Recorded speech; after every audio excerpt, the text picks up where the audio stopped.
What up, dog? What's everybody doing? Welcome to episode 2 of Idiots of Mass Destruction. We streamlining now. We in a different format just because we're trying to get better sound and video quality, and we're experimenting a little bit right now is what we're doing. And we also are well established on YouTube now with over 150 views for our first episode, which is amazing considering how little we promote it. And drum roll, da da da da da, we got a Patreon. Patreon, we monetize, bro. We out here doing big things, dog. Just because we monetize don't mean we make We any ain't money, making but shit. we have the potential. My goal to. is to one day buy a short bus so that we may travel and do shows in dive bars and very small theaters. That's where we're going with that. We'll have a short bus and I'll remodel that. Bro, we'll put them bro. like fold down bunk beds in it, one of them camp shitters. We'll be fine. Camp shitter, or we only shit. I mean, that makes more sense. I got IBS though, bro. I get reckless. I don't know about all that. Oh, we'll pull up. At least we got the camp shitter. We can. That's what it is.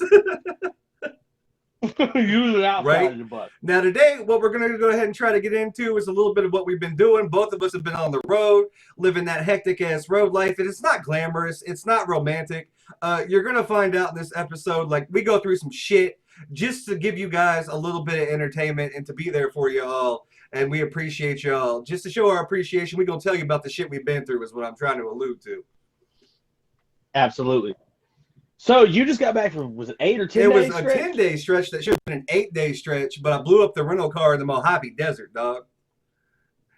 Bro, you blew up. Okay, well, the here's the car? thing. I'm in Indiana, so we take off, and I'm going out west. And, like, I don't have the experience as a comedian to go out west with all these hookups and everything. So it's basically me just making my own way for, like, the first leg of it or whatever. So we're driving. We got this rental car from Enterprise Rental. It's like 1.7-liter Nissan Kicks. It is a micro SUV, as in, like, you can find this some bitch with a circus with 16 clowns in it because it's a feat, okay? It's messed up. And so, like, I'm driving this thing, and, like, we're getting through, like, Kansas City, Missouri and shit, and I'm thinking maybe I'll stop and play a gig in St. Louis. And then I realized that, like, there ain't no money to be made in St. Louis, and I ain't got no connects in St. Louis because it smells like tetanus. You know, I can't fuck around and find out what the hepatitis in St. Louis. Like, St. Louis. Can't tell if it's No, herpes or bro. herpes. St. Louis ain't recovered from the Rona, pretty much. Like, the industry is down bad. That's ground zero, Yeah, bro. and so, like, we keep on going and everything, and finally make it out to Vegas, and I'm thinking to myself, like, fuck, I can slay in Vegas, and I don't really have any connects in Vegas, but it turns out, if you ask this guy named Pierre, the bartender at the Golden Nugget, how to play in Vegas, he gonna tell you to go to a website, and you ain't even gotta be talented. You just gotta register on a website, and you can headline in Vegas.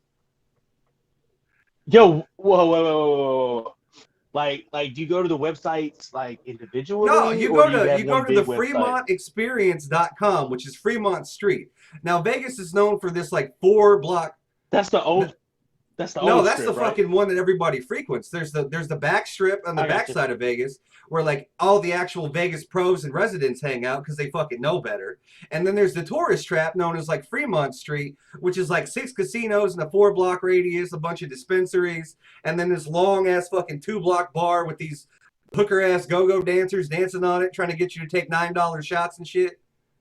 Is that the light? Yeah, that's the show you light were show, talking about? and you can fucking go ahead and take a zip line across the whole fucking stretch too for like a fat chunk of change. I'm not putting my big ass trust in no fucking wire, in no sling though. I don't No, bro. fly. Fuck I don't, no. No, so I mean that wasn't too bad. Like I made a little money and I got to hang out with this chick called the Naked DJ.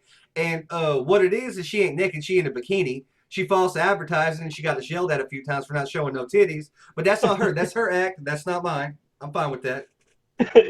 You can't tell when you gonna be naked and they have clothes Right. on, bro. Right, we got out to California after that, and like Vegas was a bit of a shit show because I got a hotel room at the Golden Nugget. And I got it online through one of those promos or whatever. And my dude I'm traveling with is 6'9", and he's got essential tremors, so he's shaky all the time like he on meth, but it's just he's nervous. And so like he on meth, but he nervous. And so they get us there. He got all his teeth. They get us there, and then they fucking give us a single bed in a tiny ass hotel room for the both of us. So like I get into Vegas at like 11:30 or whatever, and then fucking I got to sleep on the floor after I go tell some jokes and sign myself up.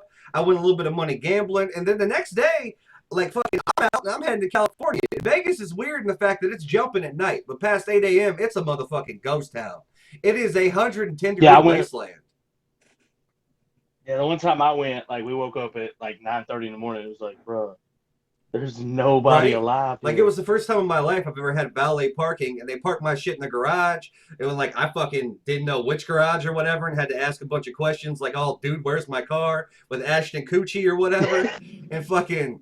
So like I had to find the car in the morning, and it turns out like it was easy to find because there's only 2 cars left in this 600 car garage.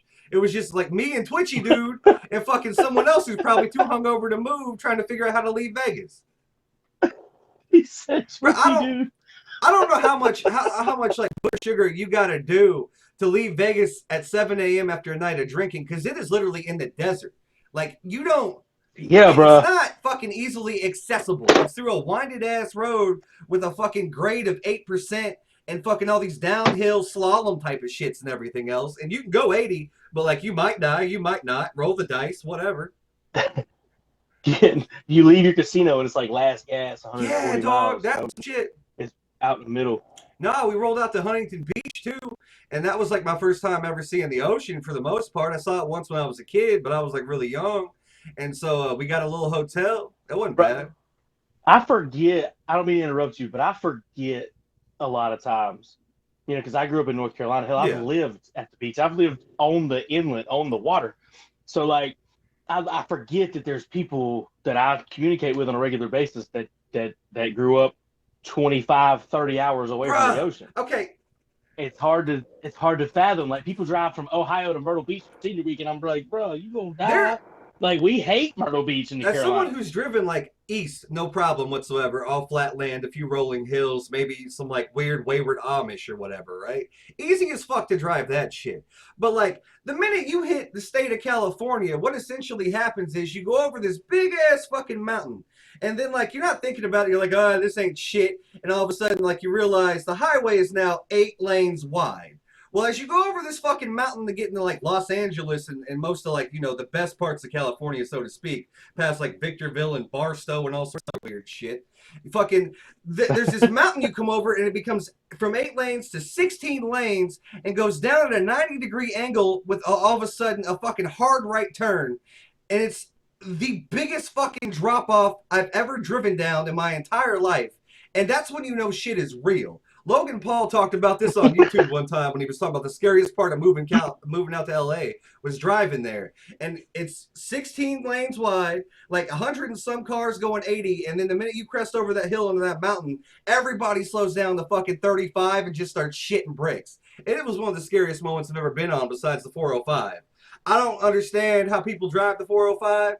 Because that motherfucker, your average speed is 95 and it's suspended in the air on fucking like these goddamn like concrete fucking overpasses. It's all just overpasses and a highway. And they can't pull you over, so everybody goes 95. And it's scary as shit. Like, you want to poo-poo your pants.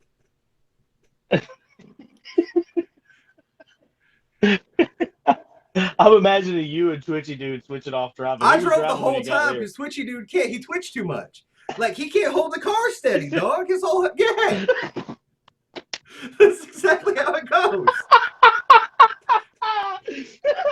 Over here in the passenger seat.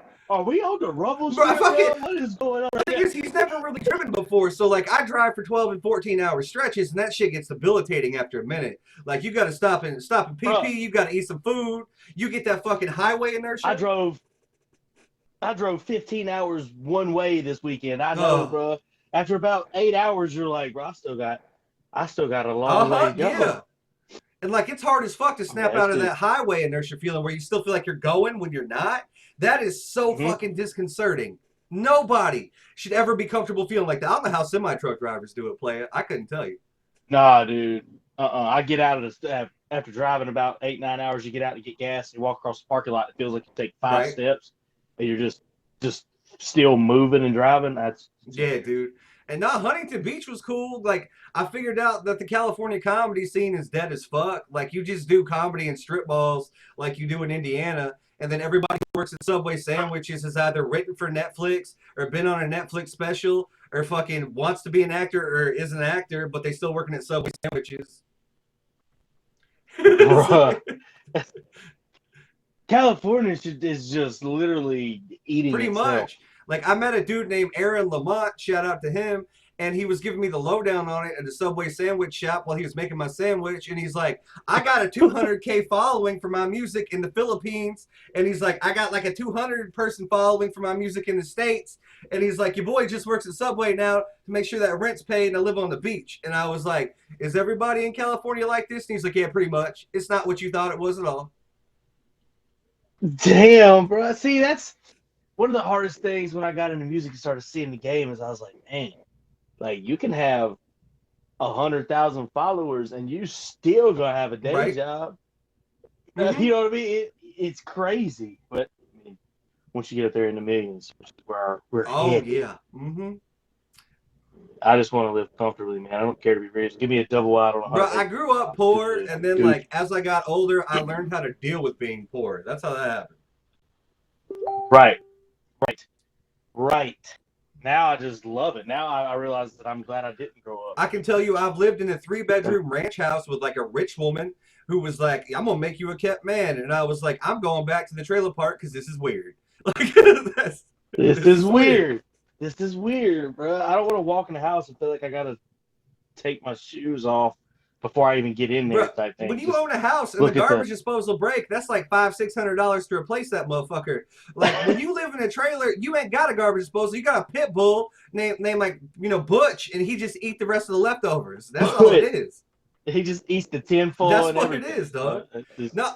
Butch takes The care worst of it. part was the trip home, though. Like after we was done at Huntington Beach, and I learned that strip malls are like the go-to comedy scene for Los Angeles. Thanks for letting me down, LA. You suck. What happened was I had to figure out to get home. You got to drive through the Mojave Desert, which is like 330 miles of the worst driving I've ever done. If you put your hands like this, right, at the tip of my fingers is just a 2-lane highway. Now the rest of my steeple here is nothing but super hot white sand. Okay. Now you're in no man's land. Oh, I did not think you were gonna. Oh, say it was good. sand. Yeah, it's sand. Really dog. excited. Super hot white sand, dog. Just sand. This story is so, this story's bullshit. I got let down. It's like continue. Super hot white sand. Out like if you drive through the Mojave Desert, they got these shits called dust devils, which is not like a tornado in the Midwest. This is just a fucking funnel cloud, like a fucking cyclone of wind with a bunch of sand in it. And like if you drive towards one because you're curious about it, it will pick up the front of your car a couple inches and make you pee a little down your leg. Okay, don't do that. down your leg. Don't ever do that. And the thing is, and his shaky dude's trying to clean his the shaky dude about fucking lost it and started hyperventilating when we drove through a bit of a fucking dust devil. And I didn't mean to. They just kind of pop up at random sometimes and fuck with you, just trying to ruin your mode. Is what it is. Let me just pick up the front of your car. Let me just come along and pick up the front of your car and say hi, dog. That's where we at with that shit. And so then, like on top of that, I'm once again in a 1.7 liter fucking like shit box, right? Okay. And this thing was tuned up in Indiana, so it ain't set for high altitude. It's not set for the mountains. It ain't set for raw fucking scorching heat. One bite. It's got that sea level. Yeah, bro. It's got that sea level fucking one bite. Everybody knows the rules type of style. Okay. So like fucking, we get going down to the Mojave Desert, and about 150 miles in, we realize 1, we might not have enough gas to make this. 2, the car doesn't have enough ass to make this. Okay. The car itself has like a top speed of 42 and is starting to run hot. And then I can tell just like the coil packs are about fucking done because you touch those and you burn your fucking finger on the little plastic coil packs under the hood. And I'm like, oh shit. Oh, no. Oh, daddy, this is not for me. And so then I started drafting semi-trucks, bro. Like I've never pulled some fucking Tom Cruise, Days of Thunder, like retrospect type of shit. But when I had to draft semi-trucks for 133 miles to make it out of the desert, that's when I learned that I'm going to have to stop somewhere in Utah and call Enterprise and tell them this fuck-ass car is coming back because I ain't paying for it. My man shaking and baking. All the way through the big guys like, well, we can drive this to Denver, though. They got legal weed in Denver. I said, dog, we about to die in the desert, and we got 2 liters of water between us. I said, first and foremost, if we get stuck here, I'm hiding under the car for shade and using your bitch ass as bait. I don't care if you're 6'9". I'll crawl up one of your kneecaps and knock your ass out. Like, I don't give a fuck. And he over here wasting water because he fucking spills it every time he tries to drink. It was like someone who's never really driven a car before, and you're trying to explain to him auto mechanics and physics, and then like how you want to live, and it didn't sync. It did not compute. But it was hilarious at the same time now looking back on it. Then, though, I could have been like, bro, if there's cannibals out here, like, I'm offering you up so I can get the fuck out. That's what it was. That's some damn the hills have eyes shit that happened out there in the desert. All the time. And the worst part is, I get back to fucking, I was in St. George, Utah, and I got stuck there because there was this fucking horrible storm or whatever on the way home, and the car still got a top speed of 42, and I'm like, fuck it. So, like, we ended up dropping off the fucking car in Grand Junction, Colorado, which is just a couple 100 miles out of St. George, Utah. St. George, Utah, by the way, has nothing but Mormon comedy clubs.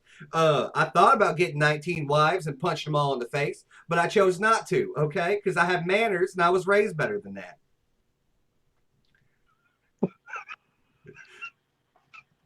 Yeah, bro, that's what happened. 19 wives because I have manners. Yeah, bro. I don't have 19 wives because I can't put up with one. I'm gonna put up with 19. Bro, they have this, like, it's called like a Gym Mormon Comedy Club or some shit like that. Like, it's got Mormon in the title, which means like I'm gonna have to go there and talk about hearing voices in the attic and the 10 Commandments if I want any notoriety and shit. Throwing snakes at you. That's what it is. And then fucking, we got to Grand Junction, Colorado, and I turned in the rental car. I got video of all this, so this is going to be a fun vlog to go ahead and edit together. And I came to Enterprise, and I was like, yo, Enterprise, you sold me a car that hadn't had a tune-up or nothing like that. I want my money back. This is bullshit. You could have been identifying my corpse in the desert. I was like, have you ever stood in front of a 330-foot-tall red rock and realized you ain't nothing but short, fat, and useless? Made me feel insignificant. This is bullshit. And then the Enterprise guy was like, I don't know nothing about cars, and I promise you, and he shook his head no when he said this. He was like, and I promise you, we thoroughly inspect those cars. And I was like, oh, fuck you. Fuck you. It's still in the warranty. Yeah. So fucking. So we finally like get a Greyhound to Denver, but it takes 10 hours through the Rocky Mountains because the pass from Grand Junction to Denver had a rock slide and a pile up in the middle of I-70. But how expensive and how comfortable was Greyhound altogether? For like from Colorado all the way back to Indianapolis, Indiana was like $400 for the both of us. So like it was like $204 a piece or some shit like that. And they upgraded me to a luxury coach after the 10-hour ride through the Rocky Mountains. Because from Grand Junction, Colorado to Denver, Colorado, it was only supposed to be a 3.5-hour trip just through like fucking this narrow ass passage in the mountains. But apparently when you drive through switchbacks in Utah and Colorado, there's signs that say beware of falling rocks. That's a real thing. And they have these little fucking mesh fences just like fucking glued and like hot glued to the fucking rocks in case to catch the rocks. And they don't work. They just there for show. Just there for show? They extra. Now, did it say beware of falling rocks or falling a little bit of both. Okay. Because like the signs in North Carolina when I was growing up, I was always like, what is a fallen rock? Because I always thought it was falling. No, if you ever drive through the Rocky Mountains, you'll start looking in people's front yards and seeing these massive rocks the size of Volkswagens and shit. And all those are is like answered prayers, dog. Okay, because they're not moving those rocks, and those rocks came awful close to hitting somebody's house and taking it out. But like they didn't move. They chose to stay there out of stubbornness and stupidity, and they were like, "Fuck it, bro. If that first one didn't get us, we're cool for another 80 years, fam." It's like cornhole. The first one's protected from the second one. That's their house is now Denver safer. Was lit. Like fucking. I had a good time there. They have this Comedy Works comedy club, and then Josh Blue was playing there, and he's a comic with cerebral palsy who I follow a lot, and like. I love that dude. The one that short, big beard. Yep. I love. He's got the fucking Screech Moppy hair, but like his jokes fucking slap. Yeah, he started on like The Voice or I think it was America's Got Talent or some shit, just doing cerebral palsy disability. It wouldn't have been The Voice, not a singer. Yeah, that was funny. Yeah, that dude. Like I love how he I couldn't get owns a it. set in Denver because they shut down the whole town because of Josh Blue. But like, I'm not really mad because I got to see Josh Blue for free and he fucking slayed. So like, whatever, call it part of the vacation. And Bro, I I love comedy. I need you to see need more of to, it. especially Josh Blue. I think you got to do it sometime in this life, dog. Before he die or you die, you got to see him. Just put it on your to do list. I want to see him live and my favorite. Hold on, I have two favorite comedians besides my boy, totally offensive Right. comic, Thank you. who is fucking hilarious. But it's neck and neck, man, and they both do podcasts now. Andrew Okay. Schultz, The Yeah. Flagrant, that's my favorite podcast. But him and Theo Vaughn, bro, because I can never let somebody be ahead of Theo because I mean the Rat Bro, the King, Rat bro. King though.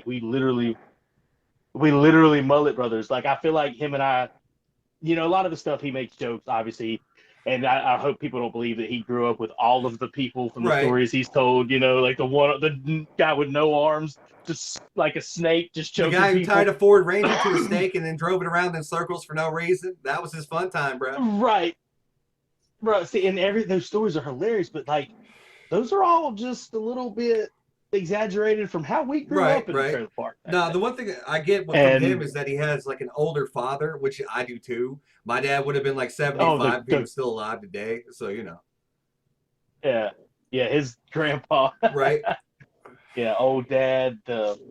He seems like a really like down to earth guy. He was like out in California. He's been in Nashville. I don't know where he's at now. I think it's Nashville. But he does his. I love his right, podcast too. But I do Andrews. I think our reason I like Flagrant the most is because Theo and I agree on a lot of things, and Andrew and I agree on a lot of things. Andrew right. Schultz. Um, but I feel like Theo's more. I think politically, him and I more align Sure. more. But it's crazy because Andrew's more left leaning. Him, Akash, I want to shout them all out. Mark Right. Agnon, Alex Media, all those guys. They're more left leaning, but it's amazing because we agree on 95% Right. of things. But I love hearing their perspective on a subject that we agree on but see Right. differently. It helps me be a better There's person. You know what I mean? Because he let's doesn't. see, Ali Sadiq is another one who's I'm really starting to enjoy on YouTube too. Like I found him through an episode of This Is Not Happening, which is like just a comedy show that was filmed by Comedy Central in a shitty cheated strip club, which I believe was filmed out in LA, which makes sense because they convert a lot of fucking strip clubs to strip mall comedy shows and shit like that, like comedy venues. They suck. But Ali Sadiq's got a bit called Mexican Got on Boots, and if any for our listeners out there, our watchers, just go check it out. It'll change your entire life, and you'll never laugh Right. so hard in 20 minutes. I promise you. But I'm gonna check it out. I'm gonna listen to it when we get off here because I just listened to how I bought Andrew's right, special. I'm curious. I can't wait for when they talk about to see if he hit his nut because he had to. I don't know if you heard the story. They talk about it on the podcast. He had a special through a yeah, network, and then they wanted him to take certain jokes out. He didn't want to, so he bought his special okay, yeah, I back. remember hearing about this. And he sold it, and it went live Sunday. No, he referenced that when he was on No Jumper like a week ago, and then talked about how Joe Rogan spent like $50K just in bodyguards and hotel expenses to fly him, and like Joe Rogan himself and his entourage out to be on on the Flagrant podcast. 50 fucking K to go be on a podcast, bro. And they just did. It's crazy because they just did Logan and Jake about a week apart. That would be insane. And I mean, they're like he's got Andrew's. Gosh, I say Andrew because Andrew's boss man, but they all work together. Mm-hmm. You know how it is. He's super respectful about his people around him. But it's because they have like a studio, like it's a talk show now. Like it's couches and chairs, and they're sitting. It's just such a cool vibe, So I love to see it. I love his jokes are real close to the edge sometimes.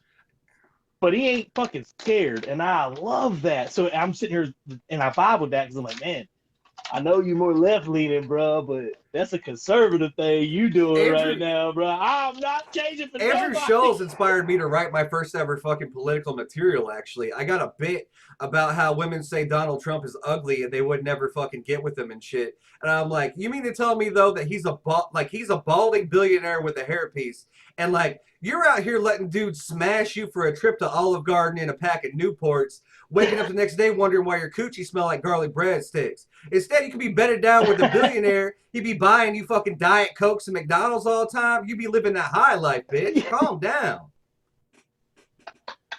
Right, it's so true. I love that. You know, they say all they want, but if he's a billionaire that they Right. like, they'd walk up to him, why don't you grab this thing, Right. cuz? Not to put that on y'all women. I'm not saying all y'all do that. I would let him grab my Bruh, thing. okay, first of all, if a billionaire wanted to grab my downstairs, I would let him. I would be the first Terhune featured in the fucking local paper as like the victim of a sexual assault and not the perpetrator of one. Okay? I would make family tree history, motherfuckers. That's what I would do. I'm on the other side. What was it Shaw said? He said he would grab his hand and hold it there Oh, even bro, longer. I had a bit about how like fucking I would FaceTime my mom with Donald Trump's hand on my dick and be like, "Mom, I finally made it." Like, Make sure you screen record this. We gonna yeah, get rich. put an app on this, Mom. This shit is real. I love when people use the system and then they complain Right? about it. I'm gonna all the way to the top. Then when I get there, I'm gonna go, man. I can't believe that I had to do. Right, You know right. what I mean? I'm a victim. Nah, not so much.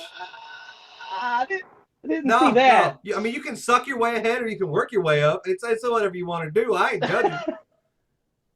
Either way, it's a lot easier. I wish I was together. good looking, bro. I'd be so much farther ahead than I am now. Absolutely, bro. You think, if you single and somebody just absolutely dropped dead gorgeous, she's like, hey, you can have this. All you got to do is this. I'm looking around like, what's the Right? catch? Like, I don't see a catch here. We about to have some fun. That's the truth. So I get to have sex and I get what I want, and you're not going to tell anybody because you want to keep it between us and it's weird. That's a win-win-win-win. All day, every day, I don't know fam. where the fourth one came All from. day, every day. Shit. Bro, I say that to say this. Women, I get it. It's different for y'all. I get it. I get it. We're making these a joke. Kind of. But if Jennifer Aniston got any parts she need filled in a movie, holla at me, because bro, she's 52 looking 25. Like, I don't care if it's surgery. Bruh. I don't care if it's sorcery. I still want Rachel from Friends, and we ain't never gonna be on a break. That's where we at, dog. Bro, I forget who said it, but maybe I was listening to it. They were talking about, would you, if you had to fuck two women and their total age added up to 100, they're like, who would it be? And immediately I started thinking like J-Lo, Jennifer Aniston. Hell, that's like probably 120 right now. At least.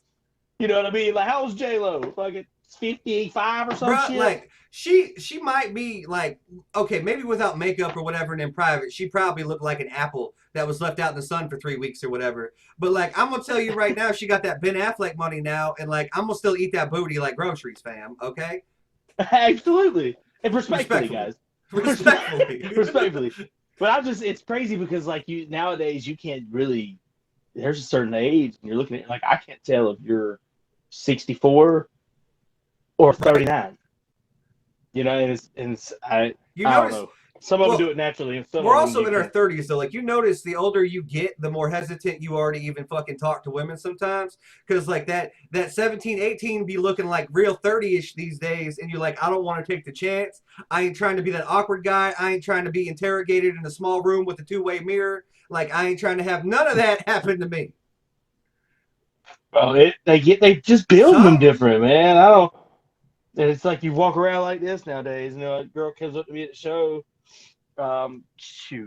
This was a year and a half. This was when I played a certain venue real early in my career in Tennessee.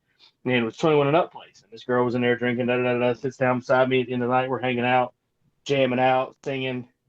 So I don't think anything of it. I mean, she looks like she's 22.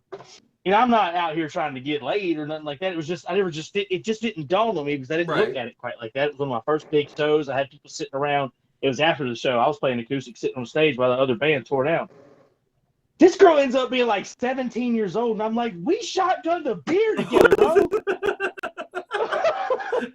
Like, what? How can? And I'm telling you, this girl, beautiful girl. Don't get me wrong. I'm not saying that, like, I'm not trying to be weird, but like, she's there with her mom and all that, beautiful girl. But it wasn't anything crazy. But it's amazing to me how somebody can look and act like that. You're 17, shotgunning a beer in a bar at 21 years old. What happens if she gets drunk?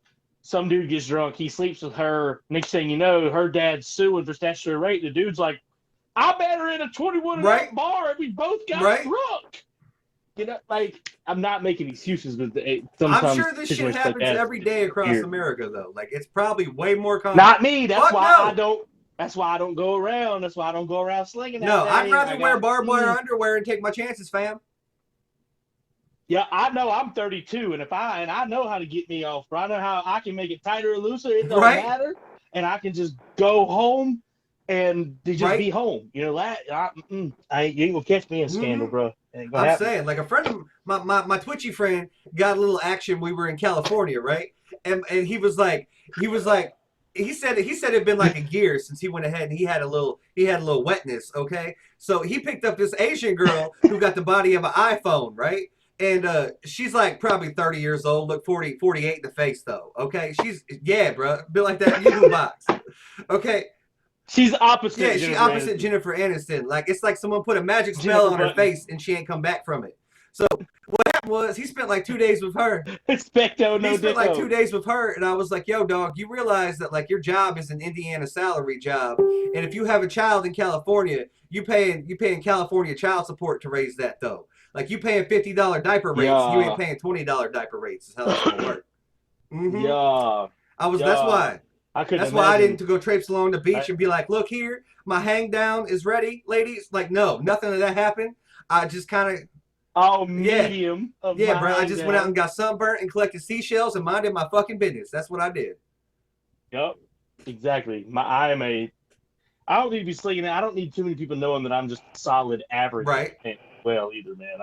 You know, I can joke about being bro. That's shit medium. Who am I kidding? I'm a chubby white dude. Ain't no running from it, dog. Ain't no running from it. I tell you one thing, you'll be able to walk to the kitchen after You won't even need a sandwich. I might have to apologize a couple times. Need nothing, bro. I'm fast and medium. Like, look, if you in the mood for some disappointment and a story to tell your girlfriends, I'm here for you. I got you. Bro, when I posted that status today on Facebook, talking about some of y'all don't realize that we can see. Right. You know, it's like this one dude, it was on Instagram. This girl posted a picture and was like, "Hey, my whatever link, how they let them know people know that people, however the wording they use to let people know they have an OnlyFans." That dude commented on it, and it was something about I only work half as hard as I need to because I don't need them falling in love or so. This dude comments on it. It's like, "Oh yeah, I know. I don't know how many times I've had women call me up just be in love after I gave them this too much of this dick or something, and I clicked on his profile. I gotta see it." Yeah. Like, after I read that comment, I'm like, I gotta see it. His bio says hung like a horse. Motherfucker got half a tooth, like one half of a tooth in the back left, and everything's just like pictures of him with his shirt off, and he's just skinny. You know, I'm talking like, look at my abs, and it's like, bro, that's your ribs. That's not abs. And then I go back and I was like, man, these dudes really out here commenting on women's statuses like, I'm gonna rock your world. I'm like, bro, you can't rock nobody's world in 3.5 Bro, you can't even rock a scale, dog. Like, you can't rock the serving suggestion for an encore dinner, fam. That fucking Salisbury steak will put you down for 3 days. You could finish and peel that piece of plastic back that you have to peel back for the brownie, and then get it again before the damn dinner's done. What you know about them frozen dinners, bro? Cut the plastic away from the corn, bro. Shit. Slit over the meat. Well, we talking about the opposite sex and whatnot. Might as well go ahead and open it up to this Roe versus Wade thing. Now, I know you had a fairly prevalent opinion on Facebook that people disagreed with, and then some chimed in and agreed with. So, like, for our viewers and our listeners out there, what is your opinion on the overall, pro-life debate? See, the thing that people were so mad at me about is that I didn't even really give an opinion. My opinion is everybody's an idiot because both sides, y'all gotta let me get all the way through this before people start freaking out. Both sides are morally correct in their own minds. And I'll tell you why. This is why nobody can have a conversation and really start to figure it out, is because they're arguing two different things. You've got the pro-life side or the pro-choice side screaming, my body, my choice. You know, because they truly believe that that's not a lie. And then you have the pro-life side that's screaming, we know it's your body, your choice, but that's not your body. You're killing the baby's body. So so the pro-lifers are like, man, we're right because that is a life. And then of course the pro-choice people were like, y'all are fucking stupid because they truly don't believe it's a So life. both sides. So both sides in their minds are morally correct, and from the way they view it, they are morally correct. But it's just and that's when I tell people. So to me, to start coming to a common ground instead of one side just screaming "my body, my choice" and the other side screaming "I agree, it's just not your body," we're never gonna get anything figured out. So I was trying to say that maybe the conversation we should start having is, when does it become a life? Because if you can agree on when it becomes a life, then I think the rest of the arguments go away. Because if like most of the people, now the extremists on both sides, obviously you've got the one woman that's had like 17 abortions, just a fucking nut job. Those exist. And then you've got the other dude that's like, and then you've got the people that are probably on the pro-life that are like, I don't care if it kills the mom, she needs to have the baby. And it's like, bro, you can't tell somebody, like, even if that baby is a life, why is that baby's life more important than the mom's at that point? And unless you're willing to say, shoot me too, like I'm willing to die, then I don't believe you get the right to tell someone they have to pick another life over their own. Man's just delivered all sides of the controversy in less than 3 minutes. I'll be damned, son. And right? So, and this is what I try to tell people, but they're not, most of them, no offense to you guys, are not smart enough to grasp that somebody literally just has a different view because they were raised different. You know, I tell people, I can't understand how your mind works because I don't have your experiences. But if I can start to understand what made your mind work that way, if I can start to understand your experiences, then I can start to understand you. You got to go deeper, bro. You got to go deeper than the surface. And so, like, if the people would come to agree, because me personally, I don't know how anyone can kill it after they've heard the heartbeat. Up until a heartbeat, like, it looks like a peanut. It's hard to argue, even if you're on the pro-life side. It's hard to argue with somebody because, like Andrew Schultz said in his special, you know, the one guy was arguing. He's like, as soon as conception, it's a life because that's a baby. He's like, that's not a baby. And the guy's like, well, it is a baby because if you leave it in there long enough, it'll become a baby. He said, well, I looked at his 10-year-old daughter and said, your daughter's fucking hot. And the guy got mad. He was like, well, yeah, she's 10 now, but if we just leave her there. You see, so that's where, like I said, I love listening to Andrew because he's, you know, we're technically on different sides of this, but we see it the same way. And so, like, yes, I get it. But if you get pregnant and maybe put a limit on how many abortions you can have, because after you have 5 abortions, bitch, you don't. I mean, absolutely, at that point.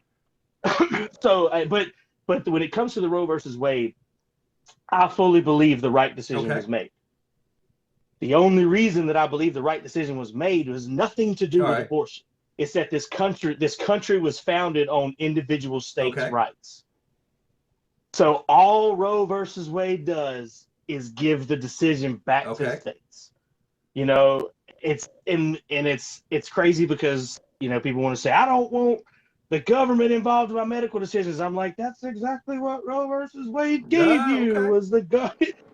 You know what I mean? Like, so, but whether you agree or disagree on something like this, more states' rights are always better. Always better. Individual state rights, because instead of if you disagree with something federally, I got to move if it's that bad. But, you know, if you can disagree on abortion and say the people that like abortion live in California, people that don't live in Texas. Okay, we're still under the set. We can quit arguing and just move. And you know what I mean? And you're inside the country. You can be with your family. You can travel. You can, you know what I mean? Just everybody shut up. Stop trying to change everybody where they live and just just stay here where you're at. Like, you know, me and my neighbors agree on things. We get along, but I'm not going to like call another neighborhood and be like, y'all need to do shit like us. Why? That ain't my fucking neighborhood. So that's how I just believe everything being given back. I can totally clip some of that for the promo too. I'm proud of that one. All right. Go ahead, bro. And see, like, when it comes down to abortion, this is how I feel about it. I don't get a fucking opinion because I don't get an opinion on whether you pull your tooth. I don't get an opinion. Like, I understand people that believe they want to fight because they believe that's a life as soon as conception happens. If that's how you feel, fight for it. But if you feel that it's not, but I just wish they could communicate on what the real issue is. Why do you believe that baby is alive? You know, maybe if we could agree that, like, when a heartbeat happens, or, And medical abortions, you can't take those. You can't take that away from people because, like I said, nobody gets the right to look at somebody and say you have to die so that this person Right. I can think it's live. weird that people want to talk about what life is more important than the other one via social media when the only Right. representation they have of that person is a two-dimensional biography. And even then it's awful biased Right. because they made it themselves. So, Absolutely, man. It's insane. When it comes for a life, then I think that's every all person's right. decision Well, your boy here has a little individually bit of there. personal experience with this topic. Now, I'll be a little vulnerable here. So, for our female listeners, don't throw your panties all at once, okay? Just because I'm being sensitive. Now, when I was in my younger days, when I was about 17 years old, I happened to date the same girl all throughout high school and college. Don't ever fucking do that, by the way. That will limit your life experiences to fucking absolute zero and make you a miserable person. But I will say, that I dated a Absolutely. girl who was from an upper crust family who was out of my league. I was like the kid from the wrong side of the tracks from the trailer park, and we got to messing around, and she went on an exchange student trip to Spain for a couple months or whatever. And I was raw dogging it before that. I'm not going to go ahead and fucking act like I wasn't. Okay, I went in and did what every 17-year-old probably wants to do at the time. And then when she got back from Spain, she turned up pregnant. Now, was it mine? Was it some dude named Pedro's? Uh, that's the age-old question. However, I did go ahead and take responsibility for most of my actions. I made plans to graduate high school early. I got a job washing dishes in the kitchen at night. I enrolled myself into a community college, and I was like, I'm gonna be the best dad I can be because mine was a humongous piece of shit. And then behind my back, her and her mother went down to Planned Parenthood one afternoon while she was still in the first trimester and aborted the baby. Now, I didn't have any input on this. I didn't have any say in this. And was I depressed and was I hurt? Absolutely. Like, I felt like she betrayed me and wanted nothing to do with me, my family, or the future I could have provided for her. Now, at the same time, could I look ahead another 17 years in the future and realize that, like, my name's going to be on marquees? I'm going to publish all these books. I'm going to, like, know all these people and accomplish all these things? No. Had she not done that, my life would have gone much differently. And like, would I probably have resented her for, making me a young father, and would she have resented me for making her a young mother? Absolutely, guaranteed. And then at the same time, like, would we have anything to show for it? Like, would I be sitting in a comfortable one-bedroom apartment right now with an entire stage in my closet, or would we be living in some fancy double wide out in the fucking Ozarks or whatever, like throwing beer bottles at each other while the kids run around wearing only a diaper? Anything is absolutely possible in that situation. So in my case, I'm pretty sure abortion might have saved my life. Now I understand the human gestational cycle, okay? 9 months to make a baby, embryo, zygote, multicellular life. Like, I totally get it. And I totally understand everybody's perspective saying, like, when it comes to medical abortions, they are absolutely necessary. I mean, I would value the life of the parent over the life of the baby at any time, simply because, like, there's so much unexplained there. What we know about medical science is still in its infancy. 150 years ago, we used to drill holes in our heads and be like, it'll get rid of the ghosts, bruh. Okay? We used to put leeches on our ball sacks thinking it cured fucking disease and shit like that. So, I mean, to go ahead and forecast the future when it comes to what a baby could turn out to be, I don't really buy it. So I'd always want the parent to be put first. Now, on top of that, I don't understand the circumstances of everybody's relationship. Relationships are complex, right? People go back and forth a lot. Maybe they're meant to be together, maybe they're not. And at the same time, just because someone has a child, it doesn't necessarily make them a parent. Okay, a parent is a completely different person in against in comparison and contrast to someone who actually has a child. It takes a fucking lot to be a parent. It is thankless, hard ass work with very little reward sometimes. Amen. Mm-hmm. Especially when you're with someone, I would never degrade my son's mother on. So don't anybody think this is being degrading. Especially when you're with someone who you don't agree with. I get him half the time, and it's we parent different, Okay.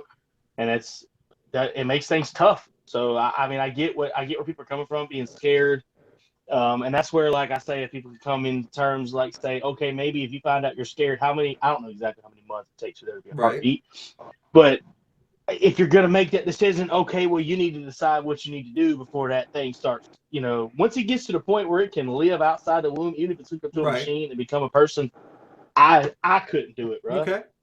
But but that's just me. I don't have to worry about it, so I'm not going to tell somebody else what they can't No, do. one of the arguments that was prevalently besides made the on Facebook is like she can still go ahead and have the baby, but then someone could adopt the baby because there are couples out there always looking to adopt a child and start a family. Like me personally, I don't think I'd ever adopt someone though. That's just my personal preference. And I'm not trying to sit here and be a dick or nothing like that, but adoption is hugely expensive too. Here in Indiana, it's like Well, that's 10 the to 15 thing. grand just to You need adopt. to, if you made, like, some people argue, if you made abortions cost as much as adoption and adoption free, then this would solve itself. That kind of makes more sense, actually.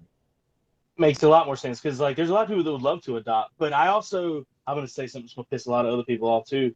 But unless you're willing to adopt, I'm not saying you got to be willing to adopt every baby in the world. That's not what I'm saying. But if you're not willing to adopt at least one of them, you don't get to tell them to keep it because somebody will adopt it. I just feel that way. Do I think that I would hope the baby would get a choice? Yeah, because everybody that's alive today is alive because the parents didn't abort them. So, like, I get all the sides, but I don't mind having a conversation with people, but I will not talk to someone that screams my body, my choice. And I will not talk to somebody that screams that baby's a baby the day y'all have sex. I'm not talking to either of you because you're too far gone. You know, like, there are literally zero pro-lifers that want to tell you what to do with your body, ladies. All of you people that are screaming, my body, my choice, they just don't believe it's your body. Which is what I cannot get through people's fucking heads, bro. Like, that's why y'all can't have a conversation. Because when you go, my body, my choice, they're thinking, I agree. That baby's body, baby's choice. That's why they can't agree. And until they start addressing the actual conversation, until they start addressing the actual problem, they're just going to be screaming at each other. Look, I know. Well, also due to religion, people are always forever going to be divided anyway. To some people, murder is murder, no matter what. And if you have to use religion as your reasoning for what you believe, you've already lost as well, because you can't tell an atheist what they're doing is wrong because of your religion. Like, I get you believe what you believe because of your religion, but you're arguing with a non-religious person. How can you argue I'm right because of my religious morals and they think you believe in a fairy tale? So when it comes like, I got Jesus, I believe there's a higher power, I believe there's a God. I believe in God. I believe in God. I'm just being around like, oh, I believe in aliens. No, I think there are aliens. But I believe that higher power, like, even if the Big Bang was real and all that shit, where'd the space dust come from that exploded? You know, like, there's something out there, man. But I can't take what I believe and then tell a Buddhist or an atheist how to live because of what I believe, and they're like, I don't even fucking believe what you believe. So how you?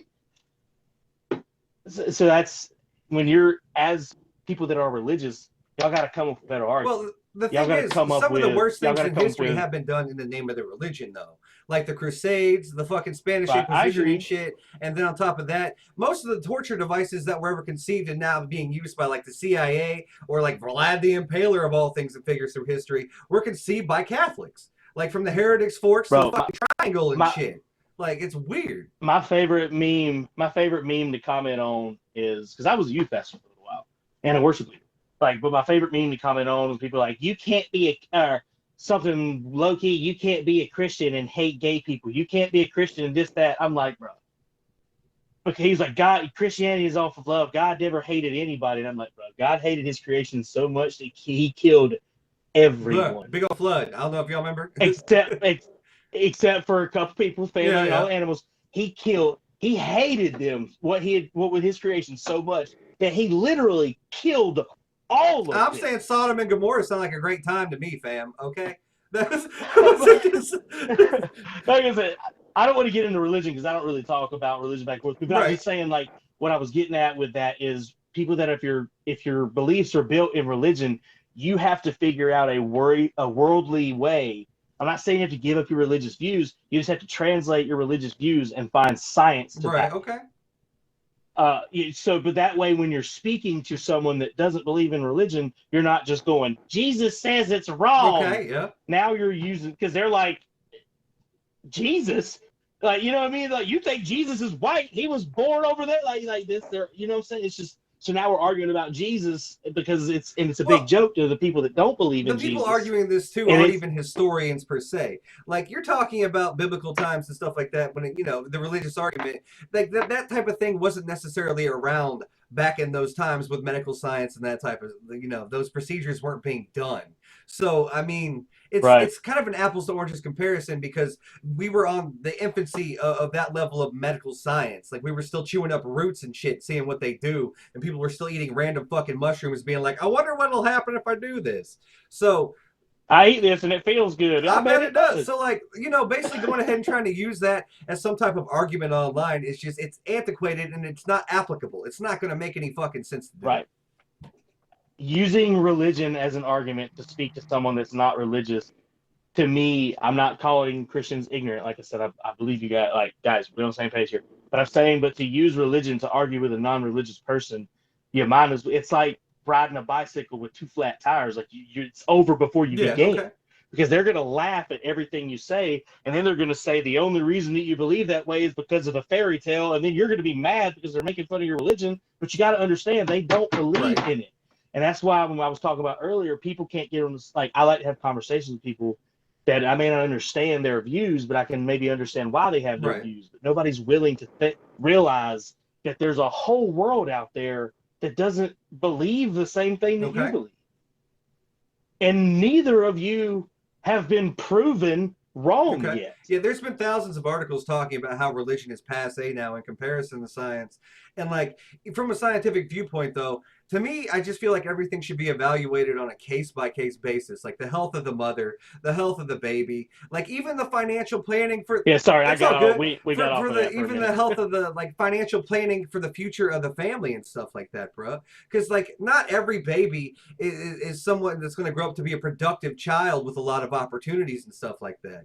Like for me, I think everything should be looked at on a case-by-case basis. And I'm not there. I'm not living those people's lives, so I can't fucking go out there and be like, well, this is my supposed expert opinion because I'm not the expert. I'm not the one in the room at the time, Right. Now, I have a personal experience with abortion, not from anyone. Oh, my man's is being vulnerable. It's not, like I said, this is not a me thing. This is someone that I knew, saw pretty regularly, but we weren't like best friends. Like if I see you, I didn't avoid you in the grocery store, but you see some people we went to high school with, they're like, we call them going this way. Yeah. So, and I'm not going any deeper than that because the people that know me will know this story, and I don't need any people digging to see who this was. She got pregnant, figured out if she wanted to have an abortion because the guy left as soon as she told him. Went back and forth, and I was pretty heavy, like pro-life, like Jesus Christ. I was youth pastor and all this stuff. I still wasn't like a fire and brimstone guy. I was a love guy. But I was also in the mindset of we all agreed, everybody around her, like we got to love her through it, whether she gets one or not. If she's gonna get one, she's gonna get one, and if we harp on it, she's just gonna get an unsafe one. Yeah. So that was the mindset we had. We were like, she's going to do what she's going to do, and if we're going to harp on her, say, you need to have this baby, then I need to be there when she has it and help her raise it. Right? That's just the way I felt about it. And secretly inside, I'm hoping, please, I have the baby. I love kids. But we felt like the more if we pushed her in one direction or the other, she would either regret it or resent us and then run away, and we would lose her altogether. Well, she ended up going through with it. Back and forth. She ended up going through with it. Couple months went by, she was never the same. Killed herself. Shit. From the abortion. Shit. She couldn't live with what she had done. So that's why I tell people, like, this is such a slippery slope. While y'all are out there screaming, and that one woman in the street is like, I've had 17 abortions. I'm like, I lost someone that I loved and respected, because y'all told her that it ain't no big deal. Just go get a scoop. Like, I just think it's so much more sensitive of a subject than for people to be screaming at each other in gas stations about it. That I agree with for sure. This is an intimate, should be one-on-one. You can't scream an opinion at a group of people, bro. This should be an intimate conversation. Now, even social media is fine if you're all talking statuses back and forth, but I'm talking about these people will get into it with like strangers they don't even know, they'll never see again. And it's like you're just screaming at each other. Neither one of you care to understand where the other one's coming from. And I will never in my life understand that Right. viewpoint Okay. of I'm right and you're wrong because I was born 30 minutes away Yeah. from you. Okay. Yeah, I understand. Are you kidding Yeah. me? I'm only who I am because of what my grandparents and great grandparents and came over here as an immigrant, and my mom and dad met each other, and my dad left. Like, I'm only who I am because of because of Right. everybody around me. I'm like, okay, what if I was fucking born and raised in California? I could be a flaming liberal. Okay. Yeah. Extremists on both ends should Okay. fuck off. Everybody in the middle, we can figure this shit Now, out. do you think that the interaction would be different if it wasn't for social media? Like, if people actually talked about this in person, do you think they still be as emphatic Absolutely. or insensitive, or what? Absolutely. For three reasons, importantly, and if I come to a fourth, three pop in Okay. my head immediately.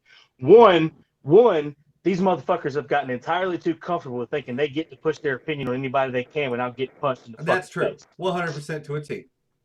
So that's the main issue that these people will talk to each other, tell people to kill themselves, talk to them like a piece of shit because y'all are pussies that are afraid to do it and stand up for yourself in person. So you do it online to people you can just close your phone or Right. block them. I had somebody talk shit on my Instagram the other day because I was having a conversation back and forth with a girl that thought Miranda rights and Roe versus Wade was the same thing. And I was like, this is my problem with the internet. People speak on things.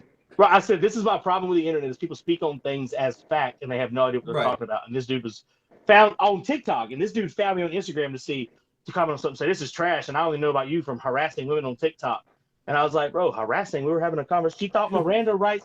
You have the right to remain pregnant. Anything you say, kid, will be held in your uterus. This chick is so dumb. And then she doubled down and tripled down, and I was like, oh my God. So anyway, what I was getting at, people not getting punched in the mouth. Two, it's a lot harder to look somebody in the eyes and talk down to them when you can see a human. Like, most people have at least a little bit of a conscience. I know there's some Karens out there that scream at people no matter what. But like, if a girl is trying to worry about going and having an abortion, and it's really eating her alive, you can't see that through a Facebook status. But if you're sitting across from her in her consultation, you can feel that it's eating her alive, and you can feel that she needs compassion and love, and you to talk to her like she's a person. And if you scream at her, all you're going to do is make her commit suicide and kill both. Okay. Deep. So you can't feel that. You can't feel emotion through the internet. And like, people could be on their last leg, man. Like, just life has beat them all the way to pieces, and they can post a picture. Finally bought something. It could be a little beat up fucking $300 four-wheeler, and they're like, I'm always wanting a four-wheeler. They got it. Somebody comments on it, calls them a broke bitch, and they fucking shoot themselves because somebody online needed to make their dick feel bigger. And that's the internet is so goofy, and all y'all fuckboys talking to people however you want to can eat a dick. Yet there's no reason to just talk to people the way these people. That would stop. You didn't have as much of that in person. Because, like I said, empathy is real. You feel emotion. People lose so much in text, though. When you read about something, it's completely different versus living it. Like, you're not there to see that person struggle, to feel their anxiety, to go ahead and, witness their fears of the future, to the feeling of impending doom you get when you start having them fucking panic attacks over shit like that. This is a living, breathing person we're talking about who's trying to basically shoot another living, breathing person out of their body, which they have to feed, clothe, educate, and, at least fucking help them understand the moral differences between right and fucking wrong. Now, as simple as that sounds, it's not fucking easy. The fact that we're all here and still standing is a miracle, regardless of whether or not people want to acknowledge that. And social media makes that seem completely insignificant, and it's not. It's complete trash. The way people go ahead and reduce everybody down to just blurbs of text without realizing what they've been through and the potential for what they're gonna go through. That's a whole human being, bro. That's a whole human being y'all are talking to. Exactly. With a life, with kids, with grandparents, with death in the family, with bills, with problems. Gas $5 a gallon. Are you gonna tell somebody to kill themselves because they had a fucking steak and you don't believe you should eat animals? Get the fuck out of here, man. Stop treating people however you want to. And that also goes to my fucking third and final, if you want to hear that. This one is a ginormous problem. Social media hype, man. we've talked about this slightly before when I said, I don't know if it made the first podcast, I can't remember, but no matter how goofy you are, no matter how goofy your views are about the world, the internet is such a big and strange someone will place agree that with you. somebody somewhere will Yeah. agree with you. So if you would have these conversations in person, if you and I are having a disagreement, it might get a little heated, but we're not going to burst out in a fist fight. We're going to sit here and I'm going to leave or something. But when you get on social media, it's just like a fight in high Right. school or something. Two people having a disagreement, all of a sudden the crowd starts building. This person's like, kick his ass. And this person's like, he a bitch. So you've got these social media hype men around it like, you're fucking right. Get him, get him, get him. So then this person starts saying, you're a piece of shit. You're a Right. piece of shit. And then the other side's like, nah, they're homophobic. They're fucking transphobic. They're pieces of shit. So you've got all these fucking weird ass hype men around you that are just pumping you up like you're right and your opinion's the only one that matters. There's a congregation for every controversy on every social media platform. Whatever's going to pop off, whatever disagreement, we'll have at least 18 motherfuckers around there going ahead and trying to enforce both sides of the argument. And the thing is, none of these people really would argue in person. That's the weirdest fucking thing about it. A bunch of grown-ass men whose only content is talking about other grown-ass men. That's where it is. Crazy. But, I mean, do what they want to do. Like, reaction channel shit like that, it's just like, a Super Bowl ad for, on mainstream stuff. Reaction channels is like an advertisement, free advertisement. We appreciate that. But, goddamn, them getting involved in the drama is weird. Like, react to it. Like, but getting involved and developing opinions, and you ain't never met none of these people. I get it. Weird. But that's how the internet works, man. So that's social media hype men is what's ruined a lot of things. Not those social media hype men have been busy lately, actually. I'm from Bloomington, Indiana, and about 30 miles north, we recently had a mass shooting at the Greenwood Mall. Now, the gentleman, there was a Good Samaritan. The 4 people were actually, shot to death and killed. They did die, and then there were like several other injuries from bystanders and that type of thing that escalated during the situation as well. But there was a young man who was 22 years of age who went ahead and stopped the shooter with his own personal firearm, which he was carrying. Now, Indiana is like a non-permit carry state now as of July 4th, meaning you don't need a permit to carry a firearm. You can just go ahead and bust one out. So there's been a lot of hype men surrounding this event too. People talking about hailing the dude as a hero and whatnot, and then people talking about how the dude is himself who stopped the shooter is also a murderer and stuff like that. And the thing that bothers me the most about this is no one realizes that man, who's barely a man, is 22 years of age. That's what gets me. When I was 22, I was directionless. I was spun out on drugs. I was like getting ready to get divorced from my high school sweetheart, fresh out of the military, and I wasn't good at taking orders. I probably had more jail time than I had fucking deployment time. So like I was making mistakes left and right. And then you've got this kid who's on the cusp of manhood trying to figure out what he's going to do for the rest of his life. And now all that's on hold because he put a bullet in a guy and saved lives because that guy was taking lives. It's one of the most fucked up things I've seen in the last few days, I gotta say, and probably in the last few months on the internet. Man, wow. Sorry. That puberty squeak there was awesome. Man. Yeah. Wow. But I think I commented on your status the other day. I was talking about all these people that share his. Let's share him. Let's make him famous for being a hero. Like, y'all need to quit that shit too, because like you said, that guy's he's got to grow up. I'm not saying you need to quit it. Like y'all feel free to live however you want. I mean, it's like this. But you post it you want we'll call it suggestions. These ain't guidelines. They ain't going to really listen. Right. I'm not saying people were wrong. Like I get it. You want to praise the guy that you put that. It is courageous to step up when bullets are flying. Like I agree. I'm not saying I'd be pissing myself in that situation. I ain't gonna front, fam. Like dude's a hero. I'm giving it to you. But my thing is, every time for every person that posts that kid's a hero, somebody's posting calling him a murderer. So what happens if that kid's walking down the street in 3 months, and if everybody would have just shut up and let it go away, nobody would know he was? What happens if he gets shot up in 3 months because somebody thinks he's a murderer and there's crazy people everywhere, and you're the one that shared his picture, and they found out about this because of the picture you shared online, and they're a crazy psycho? You know what I mean? There's got to be a happy medium of spreading and keeping it under wraps. And I feel bad because that kid's life is changed forever. It's already gonna be so. I know a lot of people out there say, "I'll shoot a motherfucker. I don't care." And if it's me or you, we gonna find out. But I don't want to live with that. I'm not gonna stay here and act like that shit wouldn't bother me. Especially, they talk about you see, especially when you can see like the life leave their eyes if you're that close. Bro, that fucked me up forever. And like I said, if it's me or you or my kid, it's you every time. But I don't want that to happen. That's last resort, bro. So that kid already has to live with that. And then every time he sees his face, this guy's a hero. Then he's got to see a post about being a murderer. And then he's got to see people arguing. Even when you post about him being a hero, then there'll be people arguing about how he's a murderer under the post about it. So even if he tries to go to that post, he's got to see people calling him a murderer. I really hope that he can come out of this the other side, because people aren't taking into consideration how his life has changed forever. Yeah.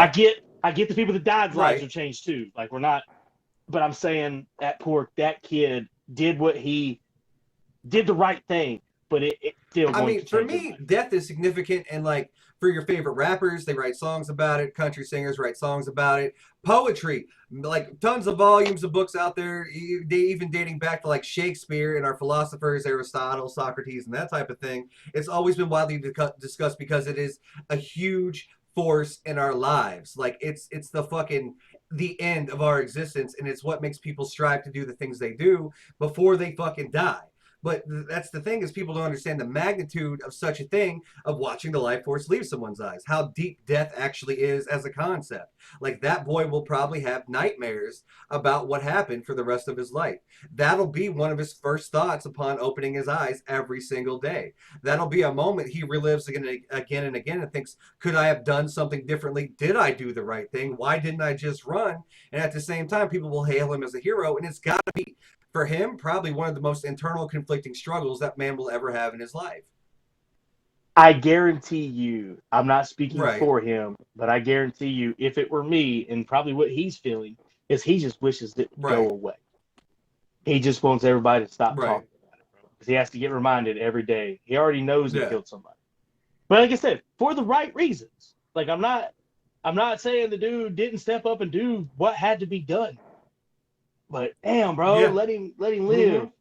Let him live his life. Because he's got a lot to figure out now, more than he ever did before. And that's where I stand out. Like, that is traumatic. Like, if he doesn't have post-traumatic stress disorder, he will develop it, for sure. That is definitely...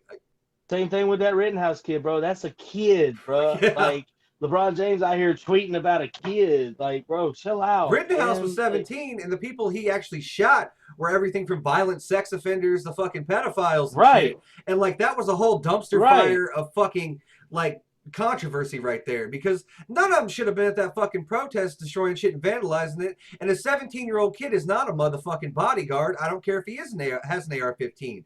If I have a business, I'm not going to ask a 17-year-old kid to defend my fucking business. That's the dumbest thing I've ever heard, fam. Yep, I agree. Now, that kid performed, bro, like, under that duress, and to only shoot the people attacking him, and to only shoot until the threat was neutralized. Like, to be a fucking 35-year-old with training, he handled that well, you know? So props to that kid, man. But that's just another one of those, like, I don't mean to break it up. Like, I feel like I'm not trying to be a hypocrite of what I just talked about. But, like, just like I was just bringing up, like, he's insane. Like, his life forever changed. They were talking about people will forever. He was having like panic attacks when he was incarcerated awaiting trial, and even when he got the not guilty verdict from the judge, he collapsed to his fucking knees and cried. Bro, when they were making fun of him for that, like, you could tell that shit was real, bro. Like, when LeBron was like, "Oh, crocodile," I was like, "Bro, come on, bro, take your old fucking bald ass." Like, I was one of the biggest LeBron fans. I still think he's one of the greatest basketball players of all time. But sometimes I think he needs to think before he tweets. I just sometimes your opinion isn't needed in the moment. You know what I mean? If you don't have all the facts. Like I said, I'm not telling that man how to live his life either. He's a fucking billionaire off playing basketball. Like, dude did his thing, whether you like him or not. But some of those tweets, man, y'all got to sit back and realize that if you really feel that kid found out from that judge whether he was going to go to prison for the rest of his life or whether he was going to be a free man for the rest of his life. Also having to know that if he was a free man the rest of his life, he could very well be hunted for forever. So this kid is dealing with all of that at the same time at 17, and your bitch ass can't even play in the finals when the air conditioner went out without cramping up. So Like, you want to sit here and tell me that a 17-year-old doesn't have the right to fucking Bro, collapse, at bro? 17, The my ass fuck is out of here, working you nights at grown ass Taco man. Bell. Like, that's how gangster I was. Right, that's a grown ass man with feeling the need to talk shit Right. about a kid, bro. You supposed to be the king, man? Shut the Right. fuck up. No, that was being 17, dude. Some bitch can play though. I could never go back to even thinking about that. When I was 17, I was working nights at Taco Bell. I was stoned all the time. I thought high school was an obstacle to overcome, and then this kid is out here like trying to overcome life in prison by the fact that he just defended himself and like he had explained it wasn't supposed to be like this. It wasn't supposed to be like this. Yeah, like literally, kid handled himself in a situation that a lot of 95% of grown men came out of alive. For sure. Or would have killed more people than were. He only shot the people attacking him because, like, that's insane trigger control. But whatever, people get mad at it. Journalist friends, because your boy was a journalist for years and made a few connects along the way. His name's Andrew Mercado. I don't follow him much anymore because I figure he's a bit of a sunshine patriot now. Whatever trends up and pops up as a cause, he joins the minority, no matter what they believe in or something or other, and just goes ahead and boost that for more followers. He doesn't really stick to like his guns anymore, stay unbiased and report the news. He's just like, oh yeah, those guys have somewhat of a cause that'll get me at least 100K in followers. I'm gonna say whatever they want me to. But he was there on scene that night, like a block away from the actual shooting. And like I was watching the video of that as it transpired. And even as someone who was just a bystander watching the video from my computer, like my fucking heart was in my chest and my fucking nuts were following in my throat, bro. Like that shit was rough. I ain't even go front. My nuts were. Yeah, bro. So what you been up to here lately with your touring and whatnot and your entertainment? I literally just thought, man, I should tell my little story. You might want to. I've been having a blast, bro. 2 weeks ago, I think. Well, I was at the Redneck Rave with Justin Thomas on the Redneck Rave. He had Jesse Howard and New Breed there. Had all Outlaw Nation, Hitman, Dirty, Nunrilla. I performed as part of theirs. I'm not a member, I'm just kind of affiliate. I hang out with them. Going to Arizona and Wyoming with them in the next 2 weeks. With just Jesse and New Breed, I think, are performing. I'm not sure the details, but anyway, going to a trip, man, go hang out. So be on the road with music for 2 weeks. So did that show with who else is there? Lil White, Marcotic, Hustle Billy, Big now, Hustle Billy, I got a problem with Hustle Billy. Okay. Oh, we gotta talk about this, fam. Okay. I just did a show with him. I like his song "American Corn Fed." Okay. I like "Fell in Love at the County Fair." Now, what happened was Hustle Billy put that if he went ahead and picked names out of a drawing from his YouTube comment section, he would send a name he picked out a T-shirt. And all I want to say is, wear my motherfucking T-shirt, dog. Wear my motherfucking T-shirt, fam. Yeah, he lives in Indianapolis too. Like, don't make me drive that 50 miles to ask you about my XL T-shirt, okay? I don't care if it printed in China and you had to drop ship that bitch or hit a fucking Printify company. I deserve my T-shirt because I won your drawing that I didn't even know I was a part of till you told me I was a part of it. Well, I'll talk to him today. I'm supposed to talk to him tomorrow too. Boy. I'll be like, bro, he gonna call you out every week. Bro, I'm gonna be here talking about that goddamn T-shirt. Well, we can do these pods hopefully when I'm on the road, but I'll do them from the different locations. Because I can do it with my phone if I have to. But anyway, back to the story time. Oh, Hustle Billy, boy. We get confused. Bro, we get confused with each other all the time. Somebody confused us online today. Somebody commented on it, said, man, one of his pictures said, man, you killed the national anthem. He was like, I hate to say it, but that was my show. Bye. So we did that show then, the Redneck Rave, all them people were there, and then went to, I think, Hampshire. Well, we've been there. We talked about Hampshire, I think, since, on the last pod. Then I went to Virginia for the Red, White, and Blaze Festival with Big Murph from Kentucky Music Mafia, and these dudes from up north, Northwood Outlaws, maybe, I believe. I don't want to get it wrong, guys. How was Kentucky Music Mafia? Like, I haven't been to one of their shows yet. They good? Man, when Adrian got to open for Colt Ford and he took us with him, I DJ'd and we performed a little bit with him, hyped him up. They were there. They were the other artists there. And I didn't get to speak to him much because I wasn't on the card and I kind of stayed out of the way. When I met him at the Red, White, and Blaze Festival, it poured. I'm talking like rain out of a boot when their turn on stage was. So we were watching it from the car. because it was just miserable, just pouring. But they were super nice to me, man. We're hanging out. I'm not in the green room. I need to change. Some people, the headliners, are like, "Fucking green room's mine," What the fuck? which I get. You know, if you're a Right. big name, like, you know, but I'm not one of those artists that's gonna be like, "Hey, I'm trying to come in here and hang out with the 33 people I brought with." You know, I just needed to change Right. clothes, and I hated to ask, and I had nowhere else to go, and I was like, "Do y'all mind?" They're like, "Come on in, man. Like, you want a beer? We're doing this, we're doing that." Like, nah. I was like, "I really don't want to be in y'all's hair." Yeah, You know how I am. I'm super respectful. I don't want to put Right. anybody out. They were like, "Nah, dude, it ain't even like that." So they were super nice, and they're super nice to me, which I really appreciate. Murph's always Okay. awesome. I love Big Murph, bro. Murph and Catfish Cooley just dropped an album called Milf and Cookies, I believe. Y'all check Have it you out. listened to It's some Milk and out Cookies? now. So. Is it fire? They've been putting the stuff they put on YouTube. Yeah, man. Catfish is hilarious. Right. Anyway, I've always wanted to meet He the got a raw deal from Bang guy. Productions, and like he won't ever speak on it or nothing like that. Maybe he signed an NDA, maybe he didn't.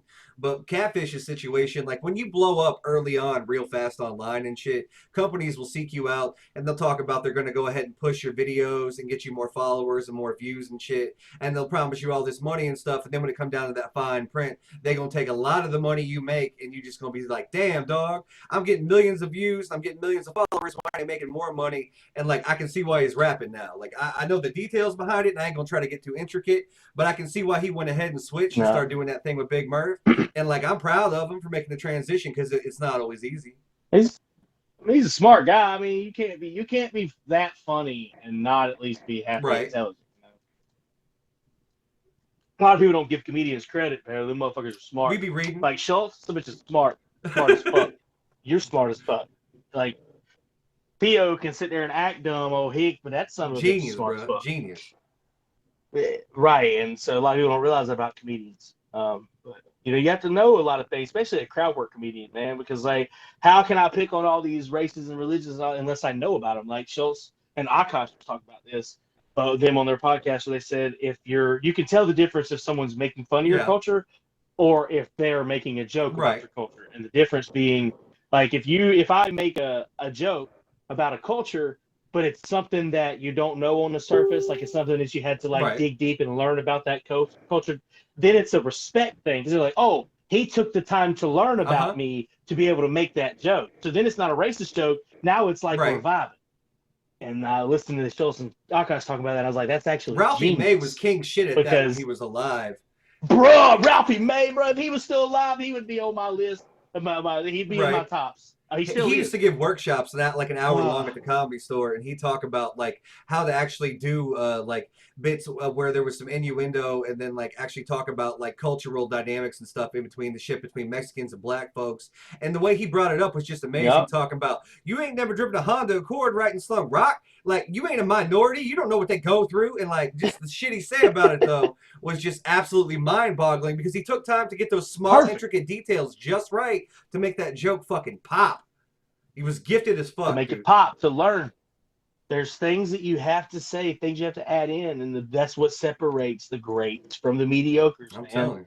And that's why people like Theo and Schultz and Rogan and all. He's not even a comedian, but like the No Jumper, just all these podcasts that make it is because these people are just genuinely exceptional of articulating their views in a way that makes you want to listen. Like, there's some of those people I know you've seen the videos where that kid makes videos and he just talks about what's going on, and it's all I'm like, stupid. But you have to be interesting. Like, I'll listen to their podcast and not even watch it be dumb. I'm just listening to you talk, and I'm just enjoying the fuck out of it. Okay, so you have to be. It's a gift. Now, how many times you been singing the national anthem, and where you been singing it at? Because all I keep seeing are these national anthem clips. What the fuck is this about? I keep forgetting. I forgot. I forgot. I didn't continue talking. No, that's all good. We'll get there. So I'm gonna keep going with my shows, and I'll talk about the national anthem. So I sang the national anthem at the Redneck Rave in October. But so I went to Iowa, bro. That was dope. I did a 15-hour drive. Shout out Michael Lambert with his small town ride side. We put like 79 miles on the side by sides all day. So I drove out there 15 hours on Friday. Saturday they wake me up at 8 o'clock in the morning after, of course, 3. They wake me up at 8 o'clock in the morning. We get a shower, get ready. We're on side by sides all day. Every time we stop for a break, there's 139 machines and like So you had 295 like a people. patriotic like procession of side by sides? It was a salute to the veterans was the Okay. event.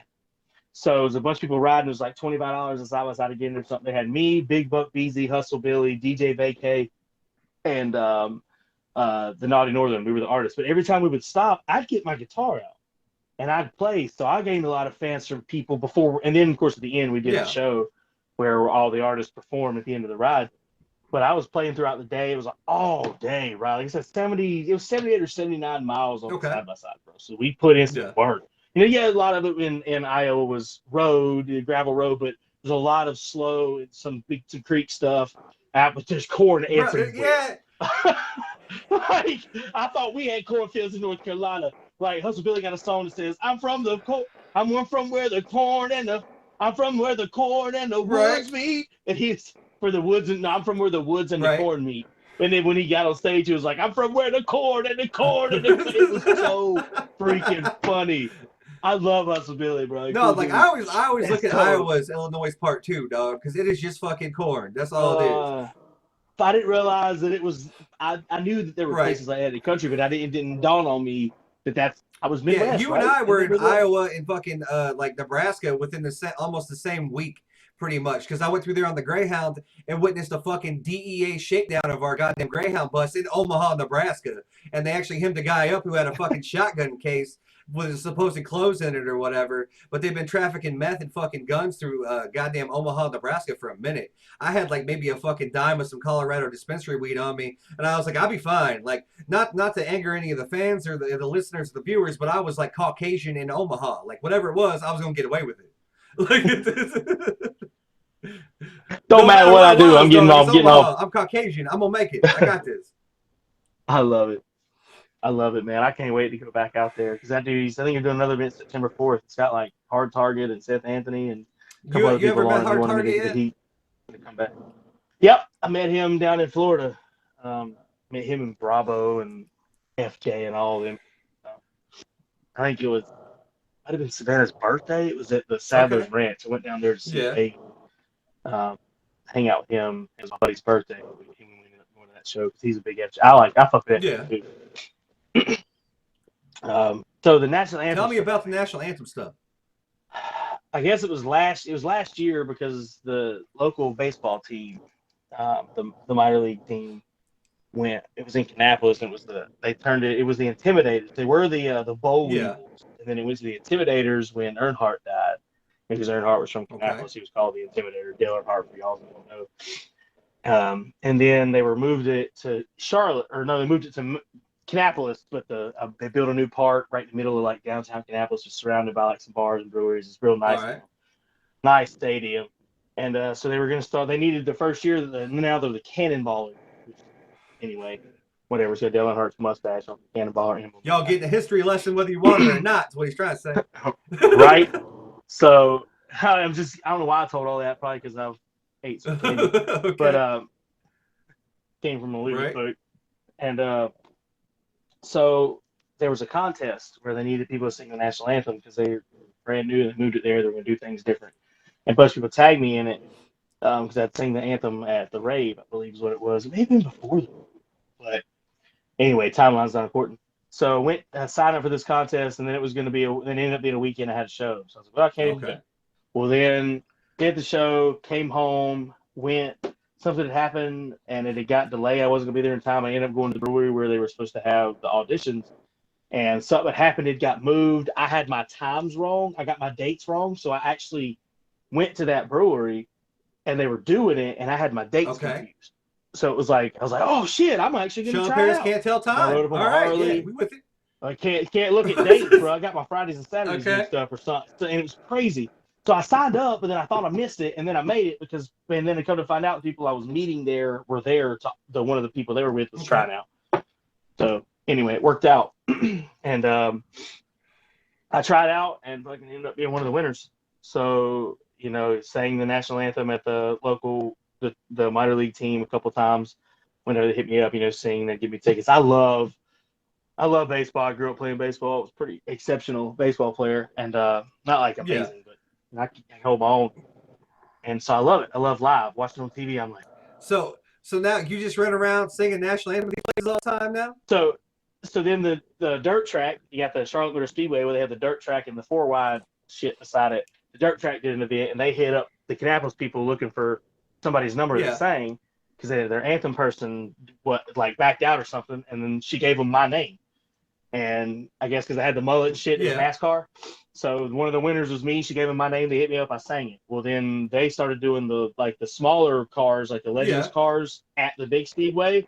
So they were like, hey, shootout opening weekend. We want you to sing. So that's where that came from. So these are like the NASCAR people for the stadium, for the track. So I'm like, I keep mentioning them, bro. It'd be amazing to sing that thing on TV at the big race. And they're like, well, you keep doing what you're doing. They're not promising me anything. They're like, you're making all the right moves. All the right people are seeing me and hearing me. So the goal is one day to sing for the NASCAR. Shit. Okay. It's funny because my brother was the one that was supposed to be the singer, and he could still out-sing me any day of the week. My brother's going to be a voice. And he sang the national anthem at these Legends races through a connection with one of our parents that knew from work or something. And it was right when he was going through puberty. His voice cracked. So the audience ended up singing it with him, and he was super embarrassed. And he was like, I don't know, when your voice changes, 13 years old. And then now me at 32 years later, I'm up here singing it. It's just funny how life works, man. What you got coming up in the future, though? I'm headed to Tennessee tomorrow. We're going to go to Arizona and Wyoming in the next 2 weeks with Outlaw Nation. And then August 19th, I'm in Wisconsin. September 29th, man, I'm in Laurinburg, North Carolina. They're doing it's called the Party Out Back, and it's a big, huge festival. I'm talking, they've got a bunch of there's like 20 different bands there. Big country rap names, big rock names, stuff like that. And I'm one of the artists on it. Jesse and New Breed are going to be there. They're trying to mimic it after some of these bigger festivals, I think. I'm not going to name other festivals. That'd just be weird. But I know one of the dudes put it on, John. The Rev Marion. He runs sound for Demon. He's on tour with Demon. Demon and Adam, Broadmax, and Dusty right now.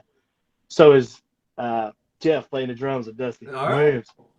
So it's gonna be cool to be out there, man. But also September 4th is the next event with that ride out of now. I think Jesse and New Breed are coming through Emerson sometime in the next couple of weeks or whatever. Do a show in Indianapolis. You're gonna be there for any of that or anything?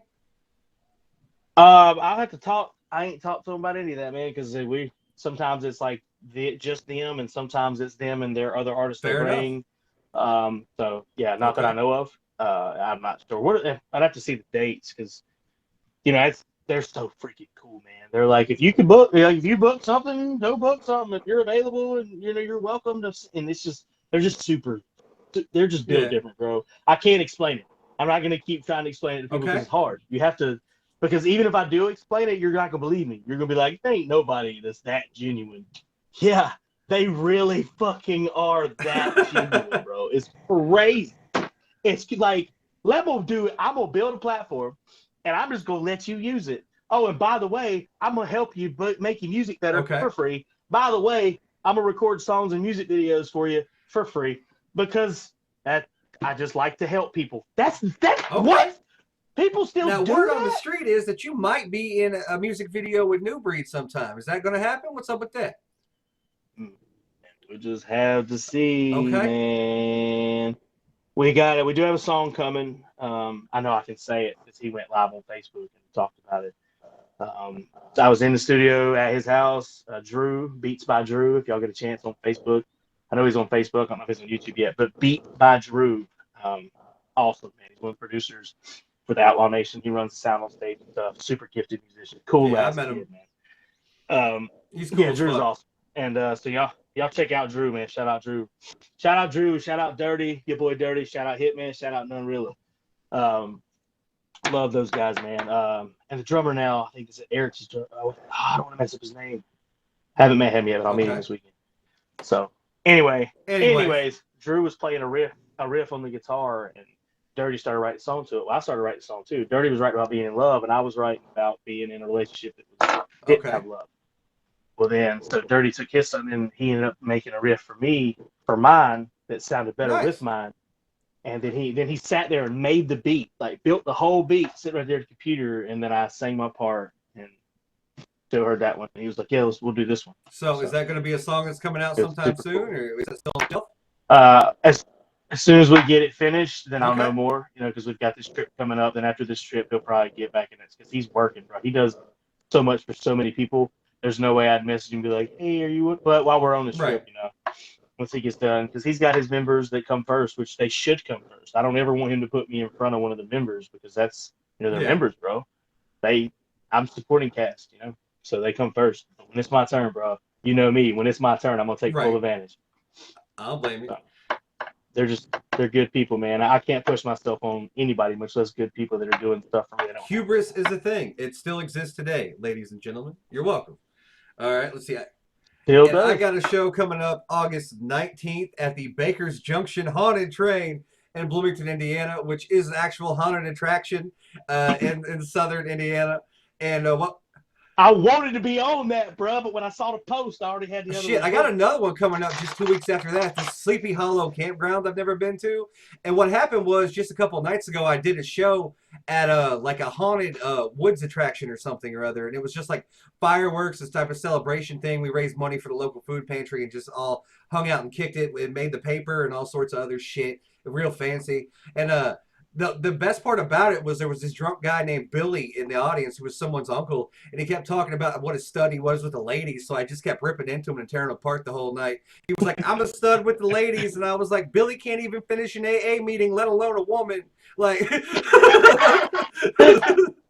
Hashtag hung like yeah, a and then horse. like Might be the I same got guy. heckled by a 16-year-old kid, and I was like, "Bruh, you need to shut up because you look like the emo version of Macaulay Culkin. Like, fucking Marv and Harry wouldn't even diddle you. Like, be quiet. I'm talking." And, like, and then like this dude who owns the campground was there in the audience, and he was like, "I'm booking you," and he's like, "Next month," and he's like, "I always do a big fucking send out show for the season for my campground. I always hire a lot of big name bands and shit." And he's like, "Would you go ahead and close for him?" So I'm like, "Fuck yeah, I'll go ahead and do that. Why not?" So yeah, and this one I Absolutely. got coming up on the 19th is this haunted train. As weird as it sounds, we're actually raising money because a friend of mine's father ended up getting some flesh-eating bacteria on his legs, and it was like incurable. They had to amputate his legs from the knee down. So now he's all of a sudden a double amputee when a month prior he was out there just mowing the lawn just fine. Nothing wasn't shit, but you get one cut and that bacteria get in it. They don't have antibiotics for some shit out there. It can't save you. So they had to give him Damn. the chop, and now they've got to like they didn't have a lot of money to begin with, so we're gonna go ahead and try to outfit the house with some handicap ramps and some rails and whatnot, so he can get around in one of those little rascal scooters. We already got the scooter and hooked a bunch of car batteries to it, and it like pop wheelies and does donuts and shit. So we're working on something there too. I love doing stuff like that. I love doing events like Bro, that. I've I feel like I raised can over help this year alone $12,000 for charitable causes, and like they've all paid me and given me a piece of it. But the thing is, I never fucking asked. Like when I set out to be a comedian and shit, right. like I did this knowing that like it'd take me at least 15 years to get known, and now we're like in my first 3 years, and I've already gone from the East Coast to the West Coast and met like the supposedly famous people worship and whatnot, and they've asked me to like snort the weird lines and do the weird things, and it's not all it's cracked up to be. I'm finding out, and I'm gaining a lot of experience and knowledge, and like I wouldn't take it all back for anything. I'd say everything's been worth it thus far, even the weird moments. Right. That's worth it. I wrote a bar the other day, man, that says copyright Sean Perry. Copyright Sean Paris. Is it's the only I said the only L's I take are lessons Right. learned. So like, even if I fucking come out on the other side, I feel like I lost something. Nah, but I Right. learned something. You got to change your That's mindset. for sure. So everything's worth it, man. I am who I am because of the fucked up shit in my life, not because of the good. Right. Remember that. Now, since y'all already know, you can come out to any of our upcoming shows if you want to. We'll be happy to do a little meet and greet, sign an autograph, and hang out with you. Sean and I are some basic ass dudes, I promise you. While we're sitting here talking for hours on end, like we'd love to talk to you as well. Go ahead and feel free and subscribe to our Patreon. We have like a $3 tier, a $5 tier, and a $10 tier. And the $10 does come with the occasional video as a thank you and merch because we both have merch lines. Mine's a little more offensive than his, but nonetheless, you can always choose. Okay, I'm not gonna go ahead and ask you to play favorites. You be out there doing it. Bro, he promoting hats right now. For those of you who are just listening on the Patreon, he is promoting hats right now. Sean Paris in the cursive, in the gray and white. I know this because I helped Sean Paris sell $200 in merch at the shows when I go to him. Because I'd be like the as seen on TV guy. He really did. Bro, it's great. You and Michelle and them, like, it's so crazy. People step up and they just want to help. I love being around people, man, that are good-hearted people. So, yeah, y'all check us out on Patreon. You want to be the third level idiot. Which one is that? I think very important idiot. We got a basic idiot. Then we got an introductory idiot, a basic idiot, and a very important idiot. That's what it is, man. Y'all gotta. It's amazing. Y'all come hang out with us. We start getting people. Our first people to start subscribing. Y'all come on our Patreon. You get that third level, man. I FaceTime you. We're talking. You know what I'm saying? Anybody that subscribes to that level, you get you a little phone call. There you go. All right, y'all. So once again, this was episode 2 of Idiots Mass Destruction. Feel free to go ahead and check out episode 3. Sean and I are working on some new topics for episode 3, and we'll put it together when both of us are off the road, or maybe when we're on the road. We got some good recording formats as well when we get time. Anyway, guys, thanks for tuning in and watching or listening. We appreciate the hell out of it. We never take it for granted. Idiots Mass Destruction, Sean. We what? We where? We out here podcasting like a motherfucker.